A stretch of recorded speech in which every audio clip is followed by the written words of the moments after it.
चौबारिनि जराव थेमरा रं सामु सिदर तामुनो मांब्रिति सवैनारगै जत लुकरनि बस्कंग फुनुगि रेखा सारा भारत कृषक सभा हास्ते कमिटी चासालो प्याराडाइज सुमुनिवो ओ मांब्रिनो लुकरनि बाइथांग फुनुका আজকের যে কর্মসূচিতে আপনারা জানেন যে নির্বাচনের ফল ঘোষণা হয় 2 তারিখ মার্চে।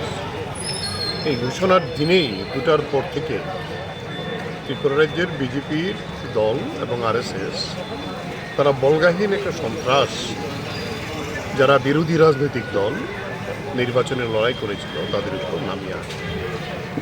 এখন পর্যন্ত যা ঘটনা 4000-এর উপরে ঘটনা ঘটেছে। দৈহিক আক্রমণ, সেখানে বাড়িঘর জ্বালিয়ে দেওয়া এবং বাড়িঘর জ্বালাতে গিয়ে গবাদি পশু তার বাড়ি জ্বালিয়ে দিয়েছে, মুরগি হাঁস মুরগি তা জ্বালিয়ে দিয়েছে। এই ধরনের নৃশংস ঘটনা ঘটেছে। তারপর যেটা এবার 2018 থেকে এটা শুরু হয়েছিল, গত 5 বছর করেছে। এবার একটা নতুন জিনিস যেটা যুক্ত হলো, শুধু দৈহিক আক্রমণ না, আর্থিক ক্ষতি করা। এখন পর্যন্ত প্রায় 350-র উপরে রাবার বাগান জ্বালিয়ে দিয়েছে। আমরা হিসাব যে এসেছে 2 লক্ষাধিক রাবারের গাছ পুড়ে গেছে। ওই দিন আমি শান্তির বাজার মিটিং করতে গিয়েছিলাম। মিটিংয়ে দেখলাম যে শুনলাম এতদিন পুড়িয়ে দিত, এখন ইলেকট্রিক কাটার নিয়ে 650 রাবার গাছ কেটে দিয়েছে গোড়া দিয়ে।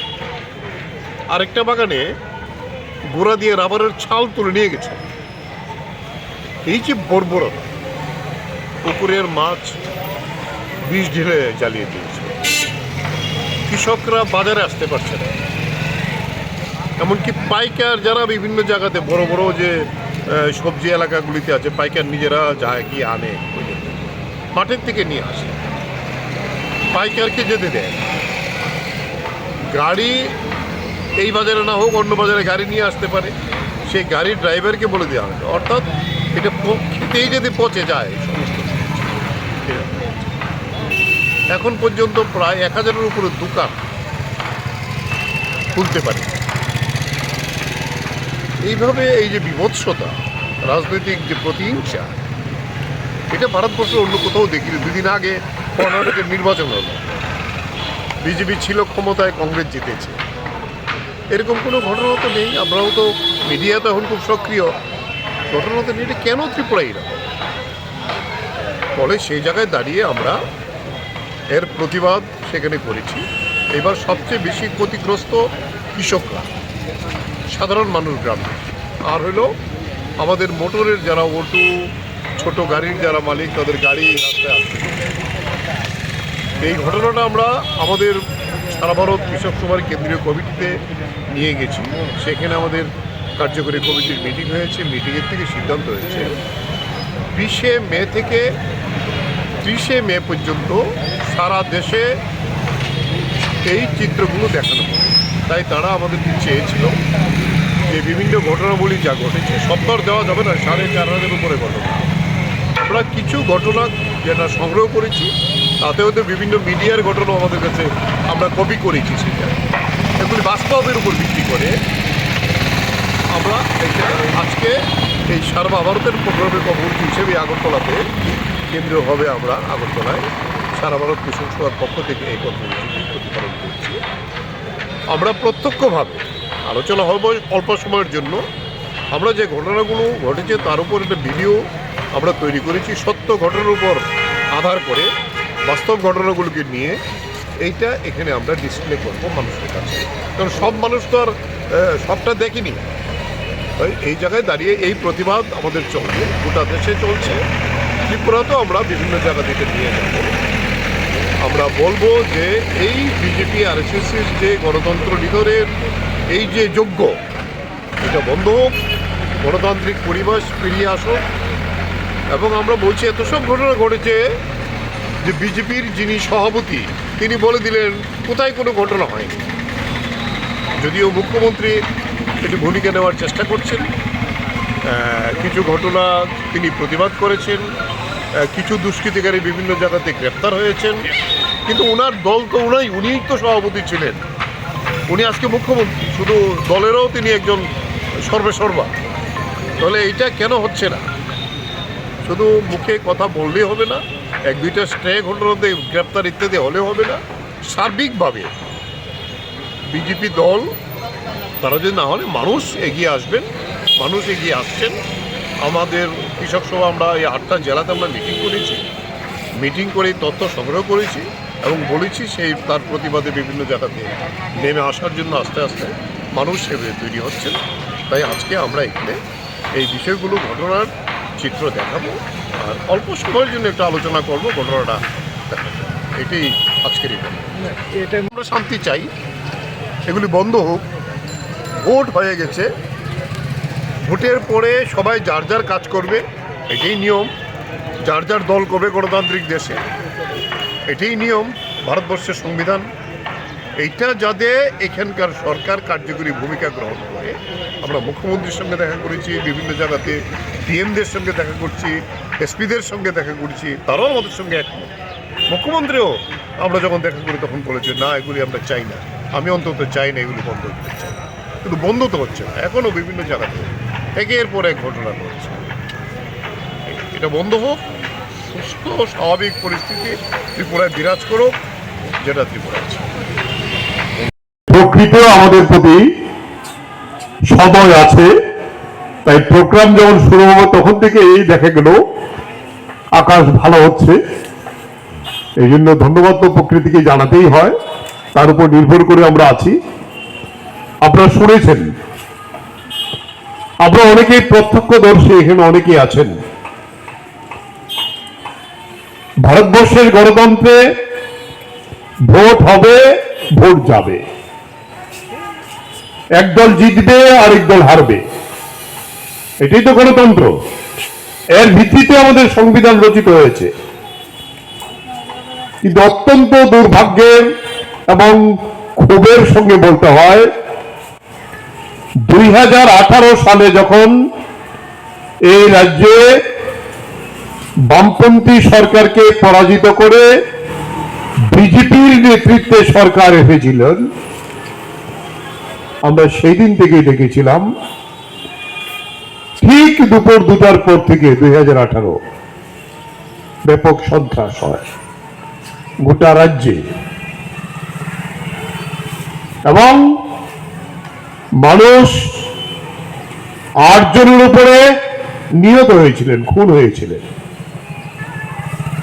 শত শত মানুষ দৈহিকভাবে আক্রান্ত হয়েছেন এবং অনেকের পক্ষেই হাসপাতালে চিকিৎসা করার জন্য আসতে পারেনি। মহিলারা আক্রান্ত হয়েছে। সামাজিকভাবে এই যে বলগাহীন সন্ত্রাস, এই সন্ত্রাসের বিরুদ্ধে আমরা দেখেছিলাম মানুষ প্রতিবাদে নেমেছিলেন। আগরতলায় 26শে মার্চ প্রথম প্রতিবাদ হয়েছিল, অল্প সংখ্যক নেমেছিল। এরপরে দেখা গেল যে গোটা রাজ্যেই মানুষ নেমেছেন। এইবারের নির্বাচনে এই 5 বছরের যে ক্ষোভ, ঘৃণা বিজেপির প্রতি, তার কিন্তু বহিঃপ্রকাশ হয়েছে। গত নির্বাচনের তুলনায় বিজেপি এবং তার সহযোগীরা 11টি আসন কম পেয়েছে। ভোটের সংখ্যা অনেক কমে গেছে, যেখানে 44-45 ছিল, এটা নেমে এসে 39 হয়েছে। ভোট বিভাজনের ফলে সরকার আজকে ক্ষমতায় আছে, এটা দিবালোকের মতো পরিষ্কার, অঙ্কেই তো কথা বলে। এবং যিনি এই বিভাজন সবচেয়ে বেশি ঘটিয়েছেন তিনি হয়েছে তুত্রামথার প্রধান প্রদ্যোৎ কিশোর দেববর্মা। তিনি নিজে গত 4-5 দিন আগে প্রকাশ্যে আমরা যা বলেছিলাম তিনি স্বীকার করেছেন, আমি এটা আমার ভুল হয়েছে, ভুল করেছি বিজেপিকে এনে।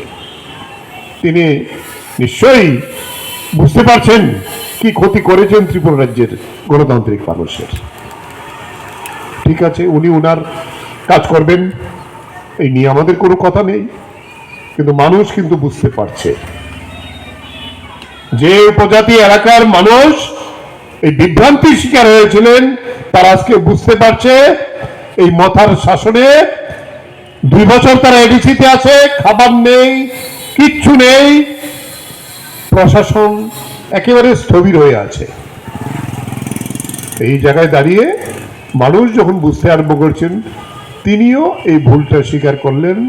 দেখা যাক, সময়ে বলবে বাকিটা কি হবে। কিন্তু আমরা যেটা বলবো, এইবার আবার যখন পুনরায় তারা এই ছল চাতুরো করে আবার পুনরায় ক্ষমতায় এসছেন, মাত্র 2খানা আসনের ডিফারেন্সে, 31টা হলে সরকার হয়, 33টা নিয়ে এসেছেন, একজন আবার পদত্যাগও করতে হয়েছে। এই জায়গায় দাঁড়িয়ে একই কায়দায় 18 প্রথম শুরু করেছে, কিন্তু এবার এখন পর্যন্ত আমরা যা তথ্য সংগ্রহ করেছি, 4500-এর মতো ঘটনা গোটা রাজ্যে ঘটেছে। সবচেয়ে বেশি আক্রান্ত গ্রামের মানুষ, কৃষকরা, রিক্সা শ্রমিক, ছোট গাড়ি, স্কিমের ওয়ার্কার, আমাদের যারা অঙ্গনওয়াড়ি কর্মী, আশা কর্মী, মিড ডে মিলের ওয়ার্কার, রেগার যারা শ্রমিক, তারা সবচেয়ে গরিব অংশের মানুষ। আজকে তাদের কাজ দেওয়া হচ্ছে না। এই ঘটনাগুলো যখন ঘটছে আমরা প্রতিবাদ করেছি, কিন্তু দেখা গেল আমরা যখন এই প্রতিবাদ করছি, বিজেপি দলের সভাপতি, যিনি, যাকে আমরা দেখেছিলাম সভাপতি হওয়ার আগে লাঠিধারী একজন সৈনিক হিসাবে, 2টা পত্রিকার অফিসে ভেঙেছিল, সভাপতি বর্তমান যিনি, এই ছবি ত্রিপুরার মানুষ জানে, সংবাদ মিডিয়া জানে, তিনি আজকে সভাপতি হয়েছেন। ভালো, ঠিক আছে, হতেই পারেন। তিনি বলছেন না, এমন কোনো ঘটনা ত্রিপুরায় ঘটেনি। এনপিটি ছিল নির্বাচনের অব্যবহিত পরেই সিপিআইএম, সিপিআই এবং কংগ্রেস দল যৌথভাবে এই টিম পাঠিয়েছিলেন। তারা যখন ভিজিট করতে গেছে বিশালগড়ে, নেহালচন্দ্রনগরে আক্রান্ত হয়েছে, তাদের গাড়ি ভেঙে দিয়েছে, মোহনপুরে আক্রান্ত হয়েছে, তারা পরের দিন গভর্নরের কাছে গিয়ে এই বিষয়গুলো জানিয়ে গেছেন। তাহলে এই ঘটনাও কিন্তু এখন পর্যন্ত কোনো সুরাহা হয়নি। সবচেয়ে বেশি যে ঘটনা আক্রমণের চেহারা, এইবারের নির্বাচনের পরে এটা অন্য মাত্রা পেয়েছে। কি মাত্রা? দৈহিক আক্রমণ শুধু না, আমার ধন সম্পত্তির উপর আক্রমণ।